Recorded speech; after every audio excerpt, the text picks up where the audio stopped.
네, 안수경 연구보조원님 인터뷰 시작하도록 하겠습니다. 우선 인터뷰 시작해 주셔서 굉장히 감사드리고요. 첫 번째 아이스 브레이킹 질문부터 시작하도록 하겠습니다. 안수경 연구보조원님 간단한 자기소개를 부탁드리겠습니다. 네, 안녕하세요. 아주대학교 사학과 졸업생 안수경입니다. 네, 도구박물관 매장문화재 미정리 유물 보존 및 활용사업팀에서 연구보조원으로 근무하였고 근무기간은 21년도에 약 7개월 정도 됩니다. 감사합니다. 아주대학교 사학과 출신으로서 아주대학교 도구박물관에서 일하게 된 경로를 좀 말씀해 주세요.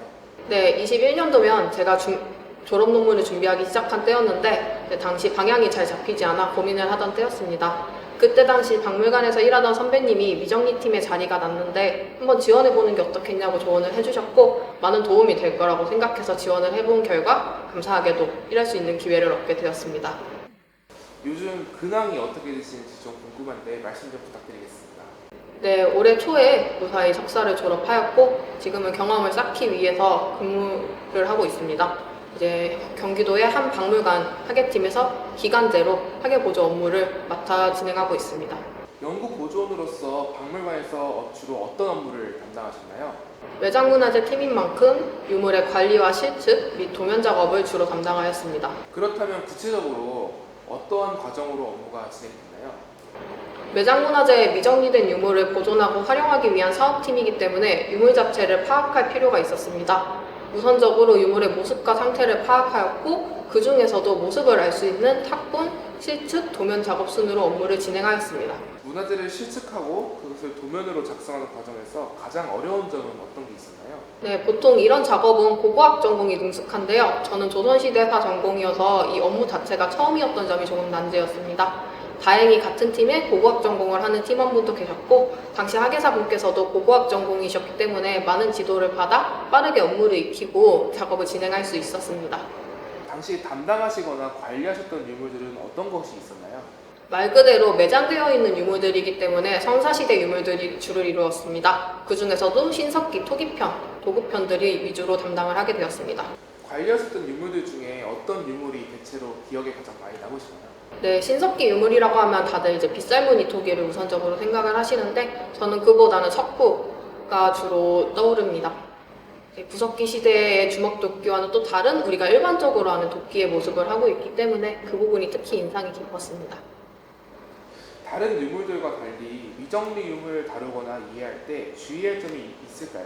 네, 모든 유물들이 다룰 때 주의를 해야 하지만 특히 실측에 들어가는 유물들은 좀 더 잦은 접촉을 하게 되는 것이 필연이기 때문에 최대한 손상이 가지 않게 보존하면서 작업을 진행할 필요가 있습니다. 특히 재질에 따라서는 생각보다 손상이 쉬운 경우가 많기 때문에 이 부분을 각별히 주의할 필요가 있었습니다. 문화재 실측은 어떤 과정으로 작업을 하나요?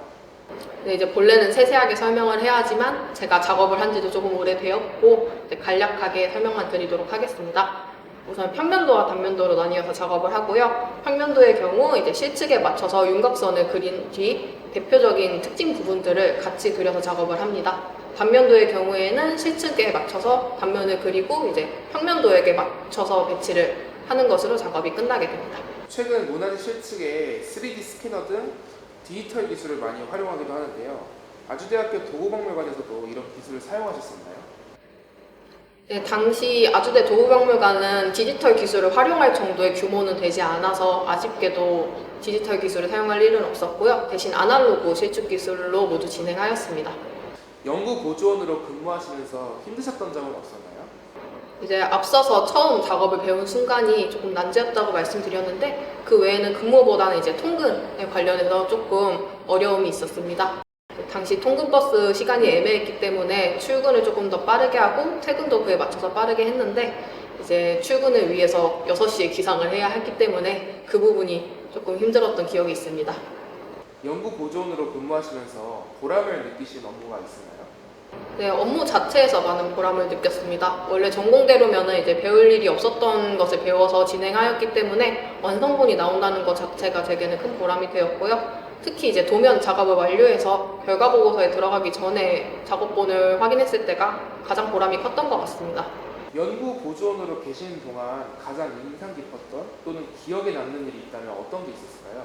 제 주요 업무인 실습과는 조금 관련이 없긴 하지만 하계팀의 업무 중에서 전시장 정리 작업에 참여할 기회가 있었습니다. 그때 이제 담당 유물 외에 전시 유물을 새로 다룰 기회이기도 했고 또 하계 업무 중 주요 업무 중 하나였기 때문에 그런 경험을 했다는 것 자체가 제게는 큰 인상을 주게 되었습니다. 아주대학교 도구박물관은 연구보조원님께 어떤 의미를 가지나요? 네, 옛날 사람들의 생활상에 친근히 다가갈 수 있는 곳이라고 생각을 합니다. 특히 생활 속 도구들을 주로 다루는 곳이기 때문에 더욱 그런 생각이 드는 것 같습니다. 연구보조원으로서 가장 중요하게 생각하시는 도구박물관의 가치가 있나요?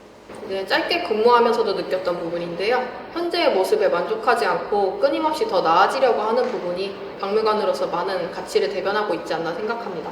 연구보조원을 지망하는 분께 해주고 싶은 말 또는 연구보조원을 준비한 친구들에게 해주고 싶은 말이 있을까요? 네, 뭐든지 일단 많이 경험하는 것이 중요하다고 생각합니다. 학예 업무가 또 여러 방면으로 나뉘어져 있지만 꼭 하고 싶었던 방향이 아니더라도 다른 부분을 하다가 나의 적성을 찾을 수도 있기 때문에 다양하게 경험하는 것이 제일 중요하다고 생각합니다.